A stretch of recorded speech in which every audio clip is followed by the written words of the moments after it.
जय श्री कृष्ण चैतन्य प्रभु नित्यानंद श्री अद्वैत गदाधर श्रीवासादि श्री गौर हरे कृष्ण कृष्ण कृष्ण हरे हरे हरे राम राम राम।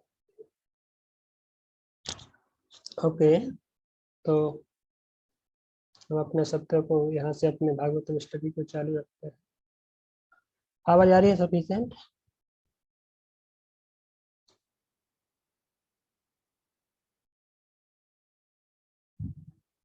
आप लोग अपने वीडियो को चालू रख सकते हैं ताकि हमें पता चलेगा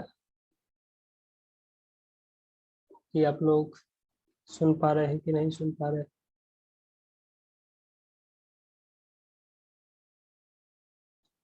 तो श्लोक संख्या 15 से हम आगे बढ़ेंगे।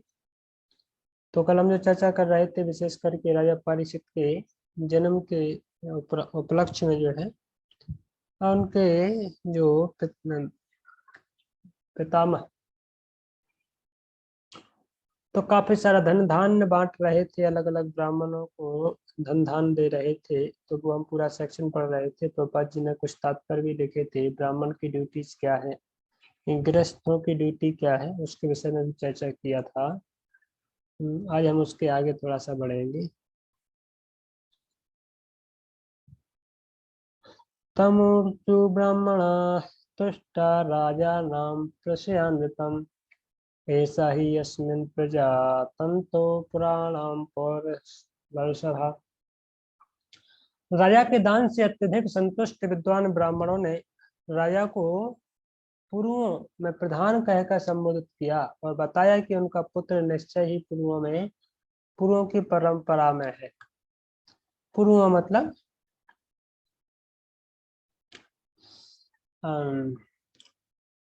जो उनके जो पुरखे या फिर उनके जो पूर्वज लोग हैं।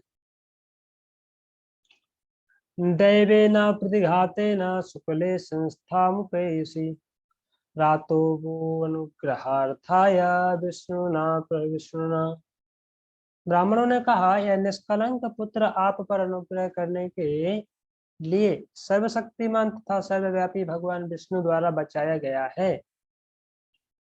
उसे तब तब बचाया गया जब वह दुर्निवार अतिदैवी अस्त्र द्वारा नष्ट होने ही वाला था। तो ये सब उन्हें राजा परीक्षित के विषय में चर्चा कर रहे हैं कि आपको जो पुत्र मिला है कोई सामान्य पुत्र नहीं है, भगवान की स्पेशल कृपा आपके ऊपर है।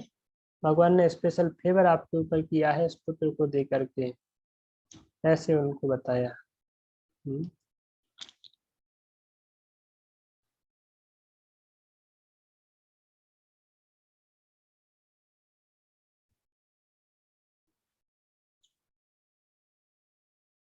आगे तस्मा नाम्ना विष्णुराता इति लोके भविष्यति न संदेहो महाभागा महाभागवतो महान। महाभागवतो उनको बताया गया है। राशि माता जी नहीं है क्या? अर्चना माता जी। बाकी लोग अपना वीडियो ऑन कर लीजिए तो अच्छा होगा। समय हमने आपके हिसाब से अभी सेट किया है, यदि इसके बाद भी आप लोग बिल के अंदर बैठे रहेंगे तो अच्छी बात नहीं है। विष्णु रात यहाँ पे परीक्षित को बोला जा रहा है। तो तस्मा नामना उनका नाम पड़ा है क्या है? विष्णु रात, भगवान विष्णु के द्वारा रक्षित। उनको ऐसे विष्णु रात जिनकी रक्षा भगवान विष्णु स्वयं करते हैं। और कौन से? इति लोके भविष्यति, ऐसे भविष्य में इनका नाम विख्यात होगा। क्या विख्यात होगा? तो विष्णु रात है। तो यहाँ पे दो प्रकार के विष्णु रात, एक तो भगवान विष्णु को विष्णु रात कहा जाता है जो कि भगवान अपने भक्तों की रक्षा करने में एक्सपर्ट है। भगवान अपने भक्तों की रक्षा करने में कभी भी चूकते नहीं हैं, ऐसे भगवान को विष्णु रात कहा जाता है। और इसी प्रकार से यहाँ पे परीक्षित महाराज को विष्णु रात कहा गया है क्योंकि राजा परीक्षित भी अपने जो उनके अधीनस्थ प्रजा है उनकी रक्षा करने में कभी भी चूकते नहीं है। इसके प्रभुपाद जी भी अलग कुछ तात्पर्य लिखते हैं, पर यहाँ पे इस प्रकार से हम इस संबंध में देख सकते हैं। अर्चना माता जी, रसी माता जी नहीं है क्या वहाँ पे? हरे कृष्णा प्रभु जी वो ना कहीं कुछ कोई काम से गई हुई है। ओके। तो विष्णुरात इति लोके भविष्यति, उनका भविष्य में इस प्रकार से नाम विख्यात होगा कि वो विष्णुरात है। यहाँ पे भगवान विष्णु, तो जहाँ पे भगवान विष्णु के चरण चिन्हों का जिसको आशीर्वाद मिला उसको विष्णुरात कहा जा सकता है। कि भगवान इस प्रकार से, भगवान का गीता में एक नाम अच्युत आता है ना।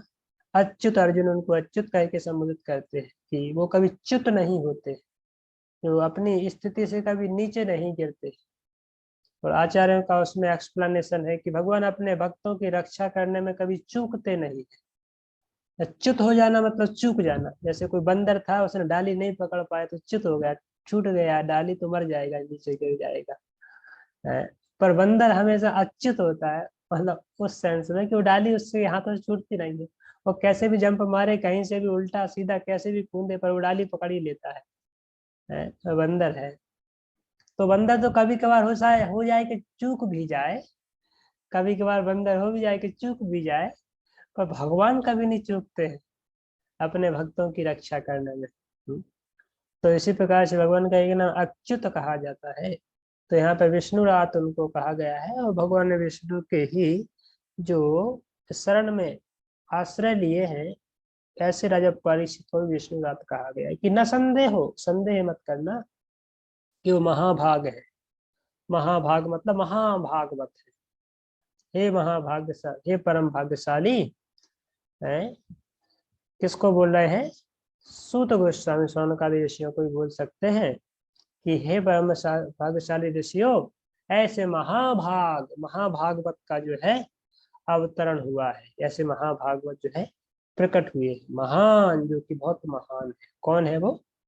राजा परीक्षित है। ये क्यों, किस संबंध में ऐसे बोल रहे हैं? क्योंकि जो प्रश्न था शौनकादि ऋषियों का, प्रश्न यही था कि राजा परीक्षित के जन्म और कर्म के विषय में बताइए, है ना। तो उसी का उत्तर देते हुए राजा परीक्षित की एक्स्ट्रा ऑर्डिनरी क्वालिटीज के विषय में चर्चा की जा रही है। और विष्णु रात हम जो चर्चा कर रहे थे कि चूकते नहीं है, जैसे वो कभी भी अपने अपने शरण में आए हुए शरणार्थियों की रक्षा करने में कभी भी परीक्षित चूकते नहीं है। उदाहरण जैसे कि जब पृथ्वी माता गाय का रूप धर के लेकर के उनकी शरण ग्रहण की, और बैल का रूप लेकर के धर्म ने उनका शरण ग्रहण किया कलयुग के प्रारंभ में, जब कली ने दोनों के ऊपर आक्रमण किया, तो राजा परीक्षित तुरंत ही जाकर के तलवार लेकर के दोनों का वध करने के लिए खड़े हो गए, और क्योंकि अपने शरणार्थियों का रक्षा करने के लिए। तो ऐसे राजा परीक्षित, जो कि भगवान कृष्ण या भगवान अच्युत कभी भी अपने शरणार्थियों की रक्षा करने में चूकते नहीं है और इमीडिएट एक्शन लेते हैं, इसी प्रकार से राजा परीक्षित भी विष्णुरात उत्तम कोटि। तो तीन तीन कोटि के भक्त होते हैं। यहाँ पर प्रभुपाद जी अपने तात्पर्य में लिखेंगे कि उनमें से एक होते हैं कनिष्ठ, दूसरे मध्यम और तीसरे उत्तम। तो कनिष्ठ भक्त उनको कहते हैं कि जो कि प्रारंभिक अवस्था में है भक्ति के, और जो केवल भगवान के साथ ही अपने संबंध को जान पाते हैं, है ना। तो इन अलग अलग भक्तों की परिभाषा दी गई है, भागवत में भी दी गई है और भी अन्य जगह पे दी गई है कि ईश्वर से तदर्दने सुबाल से सुदशा, प्रेम मैत्री कृपा अपेक्षा या करोति सा मध्यमा। ऐसे मध्यम अधिकारी जो है, मध्यम भक्त है, उसकी परिभाषा दी है। और कनिष्ठ अधिकारी की परिभाषा दी है कि अ, अ,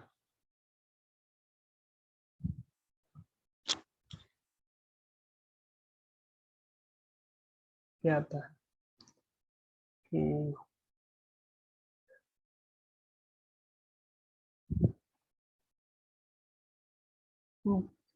कि मतलब जो कनिष्ठ अधिकारी होता है वो केवल भगवान के साथ अपने संबंध को पहचान पाता है, और भगवान की पूजा सेवा में वो केवल अपने आप को लगा पाता है। उसको ये पता नहीं है कि भक्तों के साथ कैसे संबंध स्थापित करना है, भगवान के भक्तों के साथ कैसे डील करना है, भगवान की अर्चा विद्या के साथ कैसे डील करना है। तो उतना एक्सपर्ट नहीं होता है इन चीजों में। तो ऐसा व्यक्ति कनिष्ठ अधिकारी कहा जाता है भक्ति के प्रारंभिक स्तर में। और धीरे धीरे जब वो कनिष्ठ से धीरे धीरे ऊपर उठते हैं भक्ति करते करते, तो मध्यम अधिकारी की अवस्था तक आते हैं। और बाद में मध्यम अधिकारी की अवस्था से उत्तम अधिकारी जो कि महाभागवत कहे जाते हैं, वो तो उसी प्रकार से उत्तम कोटि के गुण हैं रजपारिषद के अंदर है, तो यहाँ पे उनको महाभागवत कहा गया है। रूपा जी ने यहाँ पे नीचे दिया भी है, देखिए महाभागवत प्रथम कोटि के, मध्यम अधिकारी और कनिष्ठ अधिकारी, ऐसे भक्तों की 3 श्रेणियां होती हैं।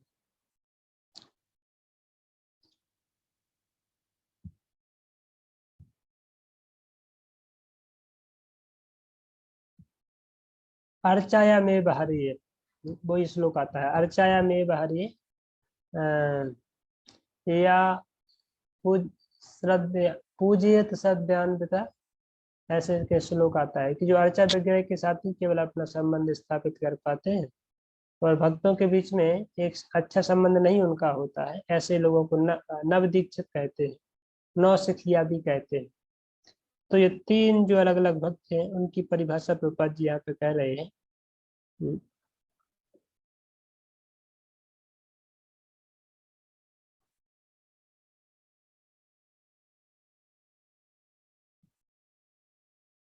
इसको तो हमने पूर्व में बहुत गंभीर चर्चा की थी, 3 भक्तों की जो अलग अलग श्रेणियां हैं, जो हम जब चर्चा कर रहे थे दूसरे अध्याय में ही ना, दूसरे अध्याय में अनर्थ निवृत्ति का चैप्टर जब चर्चा कर रहे थे, तो विश्वनाथ चक्रवर्ती ठाकुर के तात्पर्य को लेकर के भी हमने काफी गहरा चर्चा किया था, तो उसमें हम नहीं जाएंगे अभी आगे।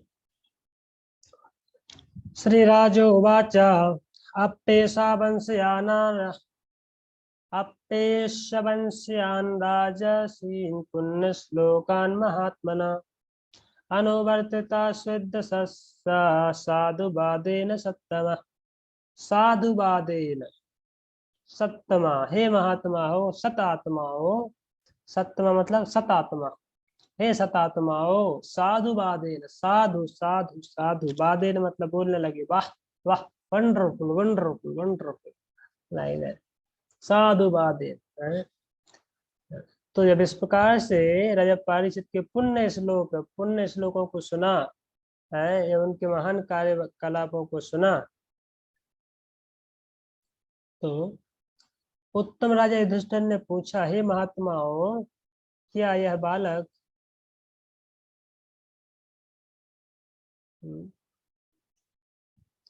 इस महान राजवंश में प्रकट हुए अन्य राजाओं की ही तरह राजर्षि पवित्र नाम वाला, उतना ही विख्यात तथा अपनी उपलब्धियों से महिमा मंडित होगा? इस प्रकार से राजा पारिषद जो है राजा युधिष्ठिर महाराज पूछ रहे हैं ब्राह्मणों को।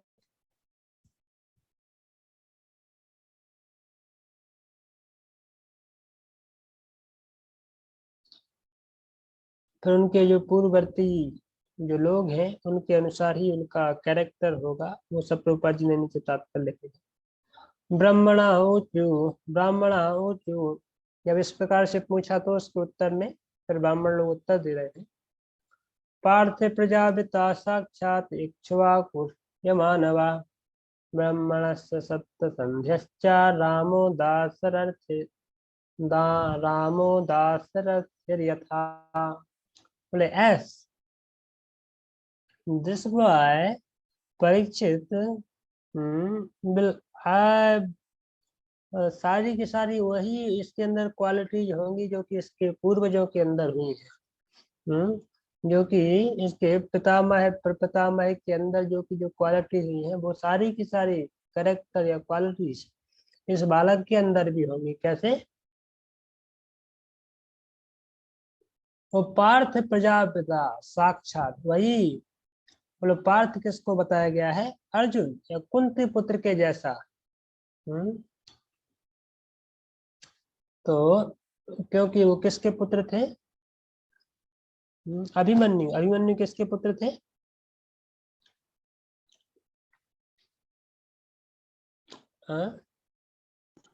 अर्जुन के पुत्र। यस, इसने बताया है कि ये जो बालक है केवल ऐसे पिताजी की तरह नहीं बल्कि दादाजी की तरह भी होगा, दादाजी के दादाजी की तरह भी होगा। तो जो एक डायनेस्टी है, लीनेज को इंडिकेट कर रहे हैं कि पार्थ की तरह होगा। प्रजापिता, जैसे पार्थ है अपनी प्रजा को पालन करने में एक्सपर्ट थे, उन्हीं की तरह हुआ। कैसे? इक्ष्वाकु मानव। अरे और तो सामान्य छोड़ो, इक्ष्वाकु, राजा इक्ष्वाकु की तरह, जो कि मनु के वंशज हैं, उनकी तरह। तो ऐसे दो दो परंपराएं चलती हैं। एक चलती है राज सूर्य वंश, एक चंद्र वंश। तो ये जो यहाँ पर चर्चा किए जा रहे हैं, वो दोनों ही वंश के विषय में चर्चा किए जा रहे हैं। तो बता दिया है कि इक्ष्वाकु मानव, मनु जो है, मनु महाराज जो है सूर्य वंश, उस परंपरा में आते हैं। उसी में भगवान रामचंद्र प्रकट हुए हैं। तो जैसे भगवान गीता में बताते हैं ना, एवं परंपरा प्राप्तम एवं राजर्षियो विदुः। उसके पहले जो श्लोक आता है कि मनु इक्ष्वाकु अब्रवीत, सबसे पहले मैंने जो ज्ञान दिया इक्ष्वाकु को नहीं, विवस्वान को दिया। एवं एवं विवस्वते योगम, विवस्वान ने अपने पुत्र वैवस्वत मनु को दिया, वैवस्वत मनु ने अपने पुत्र इक्ष्वाकु को दिया। और इस तरीके से ये ज्ञान परंपरा में चला आ रहा है। तो इसी प्रकार से यहाँ पे बता रहे हैं कि राजा इक्ष्वाकु की तरह है, इक्ष्वाकु की तरह यह मनु पुत्र होगा। यहाँ पर दूसरी तरफ बता दिया कि राम की तरह है, दशरथ पुत्र राम की तरह, या जैसे दशरथ महान राजा थे, तो उनके वंश में राम भी बहुत महान राजा हुए। और जिस प्रकार से इक्ष्वाकु वंश में राम ने जन्म लिया पूरे कुल को प्रसिद्ध करने के लिए, उसी प्रकार से पार्थ के कुल में, इस चंद्र वंश में जो राजा परीक्षित जन्म लिए, तो इनका भी उसी प्रकार से एक बहुत महान कीर्ति होगा, जो पूरे वंश को ग्लोरीफाई करेगा, पूरे वंश की ख्याति बढ़ाएगा। इस तरीके से बोले। प्रभुपाद जी ने यहाँ पे लिखा भी है,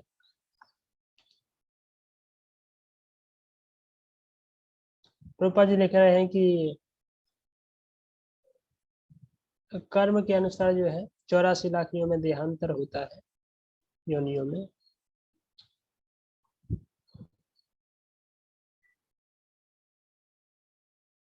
और वही प्रभुपाद जी ने भगवत गीता के 4थे अध्याय का श्लोक कोट किया है। ये परंपरा कहाँ से चल रही है, शिक्षा की परंपरा।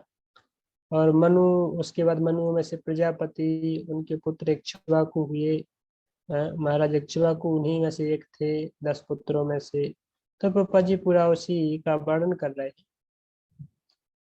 बाद में महाराज इक्ष्वाकु के बाद भगवत गीता की शिक्षा परंपरा द्वारा चलती रही, किंतु कालक्रम में यह श्रृंखला पाखंडियों द्वारा छिन्न कर दी गई। कहते कुरुक्षेत्र के युद्ध स्थल में अर्जुन को फिर से इसकी शिक्षा दी।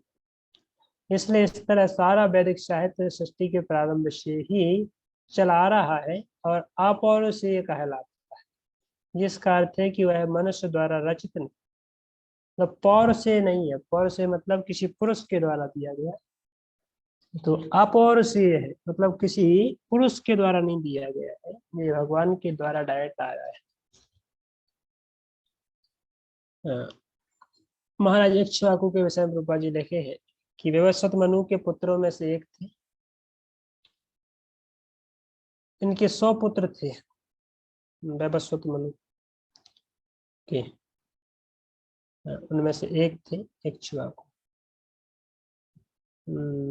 और उन्होंने मांसाहार को प्रतिबंधित किया। उनकी मृत्यु के बाद उनका पुत्र ससाद राजा बना।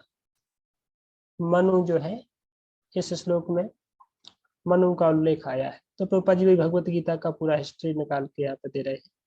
फिर यहाँ पे राजा दशरथो महान, वो राजा दशरथ जो है किस तरीके से महान राजा थे, और उन्हीं के वंश में रामचंद्र आए, तो उन्होंने अपने वंश को और भी प्रकाशित किया, उसके बारे में प्रभुपाद जी लिखे।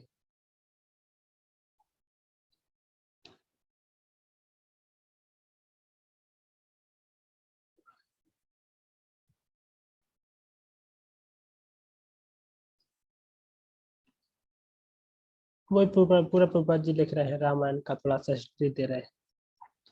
ओके।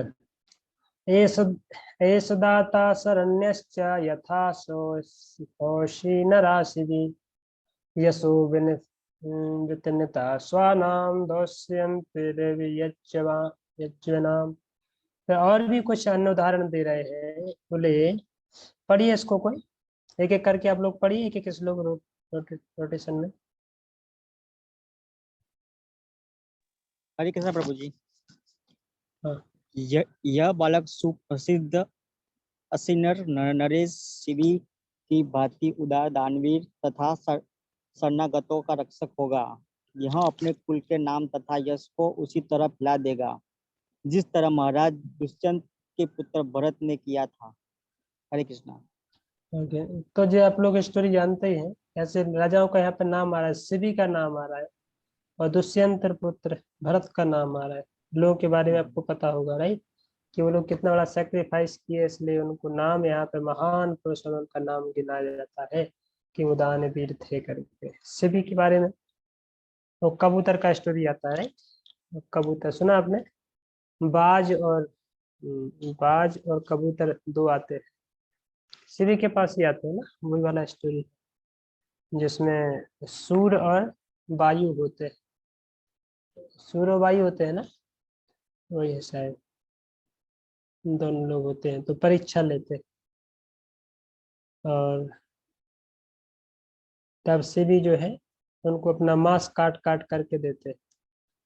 तो जिस प्रकार से शिवी अपने कुल में शिवी ने अपने सुप्रसिद्ध वंशावली को प्रसिद्ध किया और दुष्यंत पुत्र भरत ने अपने कुल को वो किया। तो दुष्यंत पुत्र भरत कौन थे सुना है, वो हाथी शेर के साथ खेलते थे, शेर का जाके दूध निकालते थे राइट। तो he was such an great king.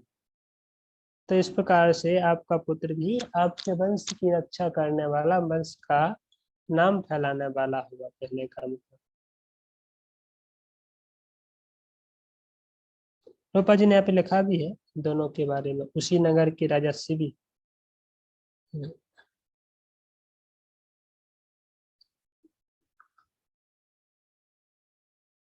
पढ़ो इसको, एक और दूसरे कोई भक्त पढ़ो यहाँ से।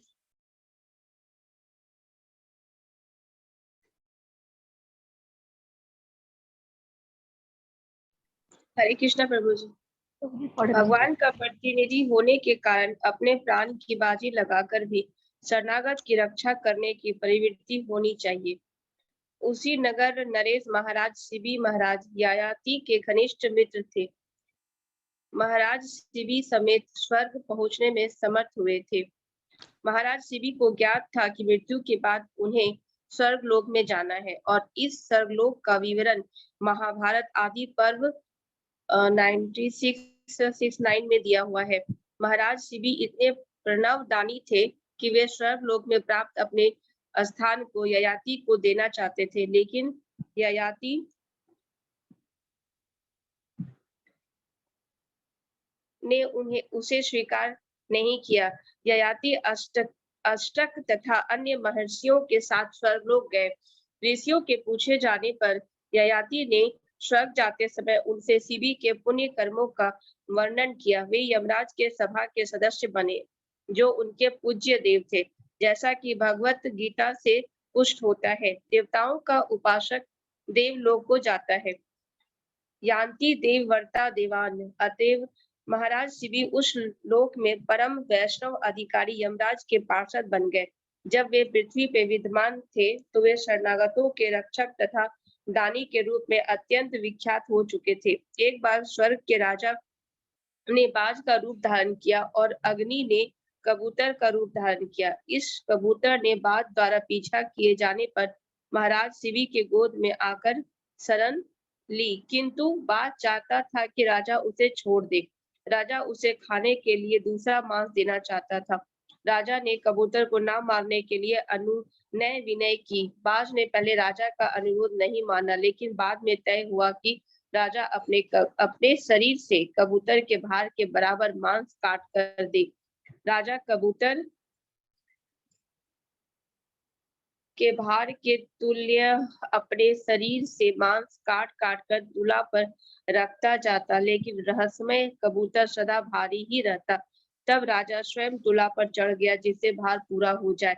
इस पर देवता उस पर प्रसन्न हो गए। स्वर्ग के राजा तथा अग्नि देव ने अपनी पहचान बताई और राजा को आशीर्वाद दिया। देवर्षि नारद ने भी महाराज शिवी के दान तथा शरणागत की रक्षा के लिए किए गए कार्यों के लिए उनकी महिमा का गान किया। उन्होंने अपने राज्य के मनुष्यों की तुष्टि के लिए अपने पुत्र की बलि दे दी। इस प्रकार बालक परीक्षित दान तथा संरक्षण के मामले में दूसरा शिवी बनेगा। दुष्यंत भारत इतिहास में ओके अनेक भारत हुए। और किसी को पढ़ना थी हरे कृष्ण। हरे कृष्ण।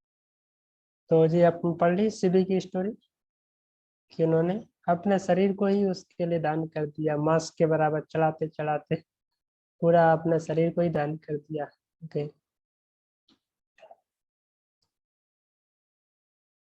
दुष्यंत पुत्र भरत के बारे में बताया जा रहा है कि शायद इतिहास में ऐसे तीन भरत हुए हैं। एक तो जो ऋषभ देव के पुत्र भरत हुए हैं, दूसरे भगवान रामचंद्र के भाई भरत हुए हैं, दशरथ पुत्र भरत, और तीसरे दुष्यंत पुत्र भरत हुए। ऐतिहासिक दृष्टि से सारे भरत विश्वविख्यात हैं। यह पृथ्वी लोक ऋषभ देव के पुत्र राजा भरत के कारण भारत या भारतवर्ष के नाम से विख्यात है, लेकिन कुछ लोगों के मतानुसार यह देश दुष्यंत के पुत्र के शासन के कारण भारत के नाम से प्रसिद्ध है। लेकिन हमारे मत से इस देश का भारतवर्ष नाम राजा ऋषभ के पुत्र भरत के शासन के कारण पड़ा है। उनके पूर्व यह भूभाग इलावर्त वर्ष कहलाता था, किंतु ऋषभ पुत्र भरत के राज्यारोहण के बाद यह भारतवर्ष के नाम से प्रसिद्ध है। तो प्रभुपाद जी उसी के बारे में लिख रहे हैं कि काफी सारे लोग बोलते हैं कि दुष्यंत पुत्र भरत के नाम से पड़ा, पर हमें जो शास्त्रों से पता चलता है कि ऋषभ देव के पुत्र जब भरत ने राज्य किया तो उनके बाद में इसका नाम भारतवर्ष पड़ा। लेकिन इसके बावजूद वह महाराज दुष्यंत का पुत्र भरत कम महत्वपूर्ण न था। वह सुप्रसिद्ध सुंदरी शकुंतला का पुत्र था। शकुंतला का तो स्टोरी आपको पता ही है ना। महाराज दुष्यंत वन में इस सुंदरी के प्रेम पास में बढ़े तो भरत का गर्भाधान हुआ।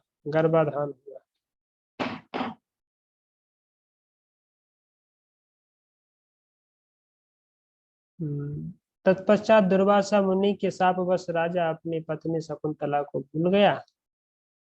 बालक भरत का पालन पोषण उस वन में ही उसकी माता द्वारा हुआ।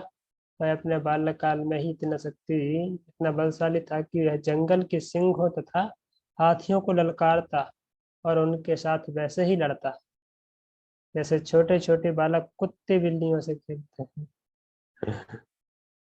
बालक के अत्यंत शक्तिशाली होने से यहाँ तक कि आधुनिक तथा कथित टार्जन से भी बढ़कर होने से भी वन के ऋषिगण उसे सर्वदमन कहते थे। महाराज भरत का पूरा विवरण महाभारत की आदि पर्व में दिया गया है। कभी कभी पांडवों या कौरवों को भारत कहकर संबोधित किया जाता है, क्योंकि वे राजा दुष्यंत के पुत्र महाराज भरत के कुल में उत्पन्न हुए थे। ओके, तो इसलिए उनको भारत कहा जाता है। अर्जुन को भगवान गीता में बोलते हैं हे भारत, हे भारत, क्योंकि अब भरत की डायनेस्टी से आ रहे हैं। तो देखिए दोनों डायनेस्टी है ना, यहाँ पे एक रामचंद्र के वंश में भी भरत हुए हैं सूर्य वंश में, और एक चंद्र वंश में भी एक भरत है।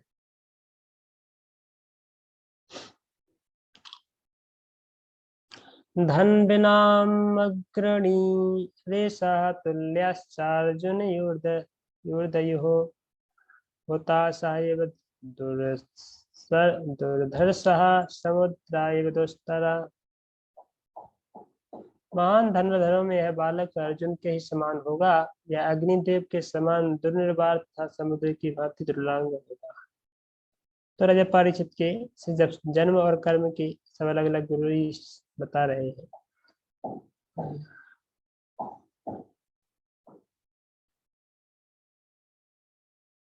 फिर यहाँ पे क्यों ये घटना घटी, प्रभुपाद जी ने इसको लिखा है कि द्रोणाचार्य और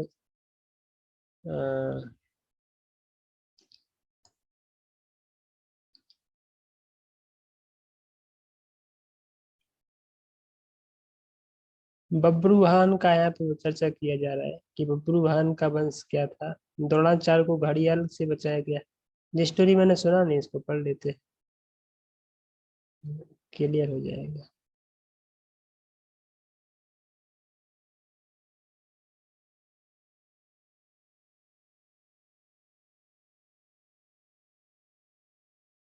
पांडव, अर्जुन, अर्जुन कौन थे उनके विषय में बताया जा रहा है।